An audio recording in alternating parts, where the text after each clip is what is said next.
탄성 충돌과 비탄성 충돌에 대해서 배웠습니다. 근데 이 충돌 문제를 완벽하게 적용하는 보존 법칙에 의해서 그 답을 딱 구할 수 있는 아주 좋은 문제가 뭐냐면 1차원 탄성 충돌입니다. 1차원 탄성 충돌이란 두 물체가 직선 위에서 움직이는데 충돌하는 경우입니다. 이때 선운동량과 운동에너지가 보존되는 경우죠. 이때는 우리 충돌 문제를 잘 풀 수가 있습니다. 충돌 문제를 푼다는 건 무슨 얘기라고 했습니까? 충돌 전에 속도가 주어졌을 때, 두 물체의 속도가 주어졌을 때 충돌 후에 두 물체의 속도를 구하는 것이 충돌 문제를 푸는 거라고 했죠. 그래서 1차원 탄성 충돌을 먼저 보면 충돌 전에 이것과 같이 지금 두 물체가 이렇게 움직이고 있습니다. 물론 V1이 V2보다 더 커야지 이거 충돌하겠죠. 그러면 충돌 전의 운동량은 P1 더하기 P2가 되겠습니다. 그러다가 이제 M1이 M2를 따라잡아서 여기서 충돌하게 됩니다. 그리고 나서 충돌한 다음에는 어떻게 됩니까? 이제 충돌했으니까 M1이 이거보다 더 빨리 갈 수는 없죠. 그래서 M2가 가는데 보니까 M2가 아까보다 조금 더 빠른 속도로 가고 M1은 조금 늦은 속도로 가면서 가겠죠. 그때 충돌 후의 운동량은 얼마냐면 P1 프라임 더하기 P2 프라임입니다. 이게 이제 충돌 문제이기 때문에 선운동량은 당연히 보존이 되겠죠. 그래서 여기서 주어진 물리량은 알고 있는 게 뭐냐면 이런 겁니다. 질량과 그 다음에 충돌 전 두 물체 속도가 주어졌을 때 우리 무엇을 구해야지 되냐면 충돌 후 두 물체의 속도 V1 프라임과 V2 프라임을 구하는 것입니다. 무엇을 이용하냐면 선운동량 보존과 운동에너지 보존 이걸 이용합니다. 그래서 이 두 식을 가지고 구할 것이 두 개인데 식이 두 개죠. 따라서 1차원 탄성 충돌 문제는 우리 언제든지 답을 구할 수 있다. 이것의 일반적인 풀이를 구할 수 있습니다. 그래서 V1과 V2가 얼마이건 간에 항상 성립하는 답을 계산해서 바로 구할 수 있습니다. 자, 그러면 식을 먼저 써보도록 하겠어요. 선운동량 보존은 어떻게 됩니까? 선운동량 보존은 P는 MV니까 이러면 되겠어요. M1 V1 더하기 M2 V2는 M1 V1 프라임 더하기 M2 V2 프라임 이렇게 하면 되겠죠. 이거 1번식입니다. 운동에너지 보존은 어떻게 되겠습니까? 각각의 운동에너지가 2분의 1 M1 V1 제곱 더하기 2분의 1 M2 V2 제곱는 2분의 1 M1 V1 프라임 제곱 더하기 2분의 1 M2 V2 프라임 제곱 이렇게 하면 되겠죠. 이 두 식을 여기서 모르는 것은 V1 프라임과 V2 프라임이니까 연립으로 풀면 됩니다.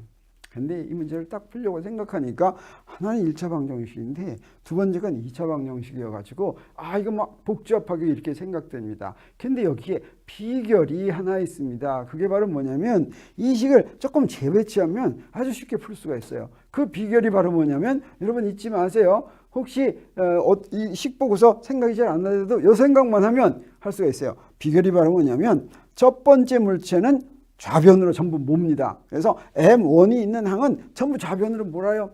그 다음에 우변은 두 번째 물체로 전부 몹니다. 그래서 M2가 있는 놈은 전부 우변으로 몰아요. 그래서 1차원 탄성 충돌 문제는 좌변은 M1, 우변은 M2로 식을 바꿔 쓴다라고 하는 게 비결입니다.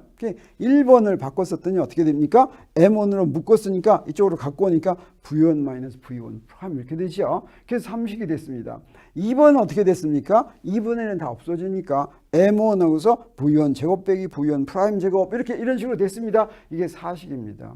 이렇게 묶은 이유가 바로 뭐냐면 이 두 식을 가만히 보면 우리 아이디어가 떠오릅니다. 뭐가 떠오르냐면 4식을 3식으로 나누고 싶어요. 4식을 3식으로 나누면 무슨 일이 벌어집니까? 질량은 없어지죠.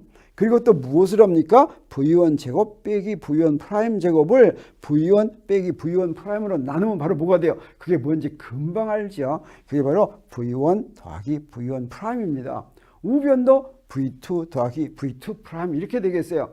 이걸 5식이라고 하면 이제 V1 프라임과 V2 프라임을 무엇 가지고 풀면 되냐면 3식과 5식을 연립으로 풀면 됩니다. 그래서 두 식을 가지고 한 번은 뭘 소거하고 또 한 번은 뭘 소거하면 되겠어요? 자, 첫 번째로 M1을 5식에다 곱해가지고 더하면 그러면 V1 프라임이 소거되게 되겠네요. 왜 그러냐면 저기에 마이너스 M1 V1 프라임 있죠. 여기다 M1을 곱하면 플러스 M1 V1 프라임 이렇게 되죠. 그 두 식을 더하면 뭐가 됩니까?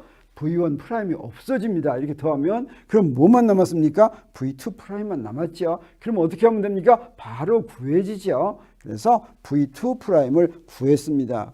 V2 프라임을 구했더니 이런 식으로 됐습니다. 그럼 비슷하게 이번에는 뭘 없애면 좋겠습니까?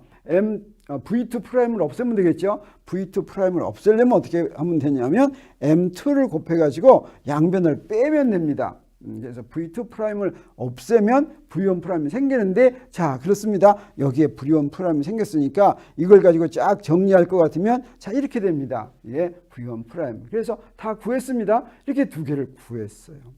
이게 일반해입니다. 1차원 탄성 충돌의 일반해. 이 풀이가 아주 대칭적으로 생겼죠. 그래서 V1 프라임을 볼 것 같으면 M1 더하기 M2분의 M1 마이너스 M2 여기 나오고, 여기는 M1 플러스 M2분의 M1 마이너스 M2 이쪽에 나왔죠. 여기는 EM2가 나오고 EM1 나오고 이렇게 이제 대칭적으로 됐는데, 우리 이런 식으로 변수에 의해서 답이 주어지면 어떻게 한다고 했습니까? 이게 그럴듯한지 보기 위해서는 특별한 경우를 한번 찾아본다고 그랬죠. 그래서 어떤 경우? 자, 특별한 경우로 M1이 M2보다 엄청 큰 경우. 자, 여기 충돌하는데 저 M2는 조그만데 M1이 굉장히 크다고 하면 충돌할 때 무슨 일이 벌어지겠습니까? 꽝 충돌하면 어떻게 되겠습니까? 충돌의 속도가. 근데 M1의 속도가 별로 바뀔 것 같습니까? 안 바뀔 것 같습니까? 안 바뀔 것 같죠. M1이 엄청 크다. 그런데 아주 작은 거와 충돌하면 M1의 속도는 별로 안 바뀔 것 같습니다. 그랬을 때 우리 M1이 아주 크면 어떻게 한다고 그랬어요? 큰 걸로, 우리 전에 에투드 모신 같은 거 할 때 했었죠. 큰 것으로 나눠준다. 분자와 분모를 나눠주면 되겠어요. 그래서 V1 프라임에 M1으로 나눠줬든지 이렇게 되는데, M1으로 나눠주면 무슨 수가 벌어집니까? 근사식을 어떻게 만들어요? M1분의 M2가 0으로 갑니다.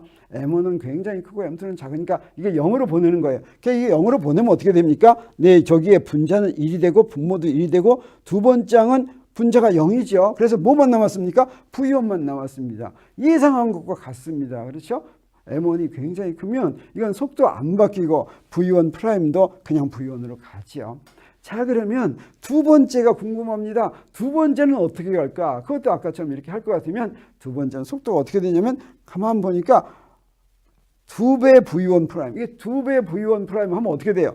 네, 앞에 거의 속도의 2배의 속도로 도망가는 거죠, 지금 M2가. 네, 그리고 자기 속도를 이렇게 뺑으로 이렇게 간다라고 하는 것입니다. 뭐 그럴듯한 것 같아요. 이번에는 M2가 굉장히 큰 경우를 보겠어요. M2가 굉장히 큰 경우는 어떻게 하면 됩니까? M2를 나눠주면 되죠. 그래서 이제 구했더니 간단합니다. 그랬더니 어떻게 됩니까? 이번에는 뭘 먼저 해요? V2를 먼저 하겠습니다. V2 프라임을 먼저 보니까 이거 M2로 나눠주니까 역시 어떻게 됩니까? M2도 굉장히 크면 M1으로 좀 부딪혀줘 봤자 속도 별로 안 바뀌겠죠? 아주 그럴듯합니다. 그러면 M1은 어떻게 될까? M1은 어떻게 되냐면 M1의 속도는 자기 속도 거꾸로 갑니다. 자기 속도 거꾸로 가는데 2배 V2로 이렇게 간다. 아주 그럴듯해 보입니다.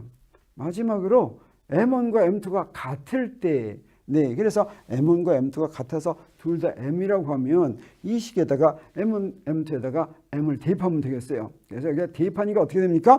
V1 프라임은 대입을 했습니다. 그랬더니 뭐가 됐어요? V2가 됐습니다. 그 다음에 V2 프라임은 뭐가 됐습니까? V1이 됐습니다. 이건 무슨 말입니까? V1 프라임이란 첫 번째 물체의 나중 속도인데, 첫 번째 물체의 나중 속도는 두 번째 물체의 처음 속도와 같고, 그 다음에 두 번째 물체의 나중 속도는 첫 번째 물체의 처음 속도와 같다라고 하는 얘기죠. 이걸 우리 무엇이라고 얘기하냐면 속도 교환이라고 얘기합니다. 이 속도 교환의 이 결과는 왜 나왔습니까? 1차원 탄성 충돌이어서 나왔습니다. 근데 탄성 충돌인데 어때서? 두 물체의 질량이 같을 때, 사실은 꼭 1차원이 아니더라도 두 물체의 질량이 같으면 그때 속도 교환이 일어납니다. 그래서 속도 교환이라는 건 이런 겁니다. 질량이 같은 두 물체가 탄성 충돌하면 속도 교환이 일어나는데 충돌 전에는 이랬어요. 충돌 전에 이랬는데 충돌 후에는 어떠냐? 꽝 충돌했어요. 그랬더니 어떻게 돼요? 이렇게 서로 반대의 속도로 가는 겁니다. 이것을 보여주는 실험 장치가 있는데 이런 겁니다. 이렇게 치면 이렇게 가지요. 이게 왜 여기서 하나 치면 하나 가고 사실 두 개 치면 두 개 가고 이럽니다. 이런 일이 왜 일어나느냐? 이거 충돌할 때 탄성 충돌이기 때문입니다. 그리고 이 공들의 질량이 다 같기 때문이다. 그래서 질량이 같고 그다음에 탄성 충돌하면 속도 교환이 일어난다. 우리 당구 칠 때 그런 거 경험합니다.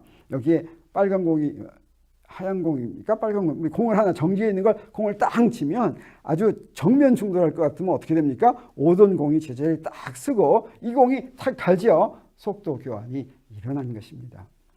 정리하면 1차원 탄성 충돌 문제를 봤더니 1차원 탄성 충돌에서는 V1 프라임과 V2 프라임을 구하는데 이때 선운동량 보존과 운동에너지 보존을 이용해서 V1 프라임과 V2 프라임을 아주 일반적으로 구할 수가 있는데 재미있는 것은 1차원 탄성 충돌의 경우에 두 물체의 질량이 같으면 속도 교환이 일어난다라고 하는 것을 알았습니다.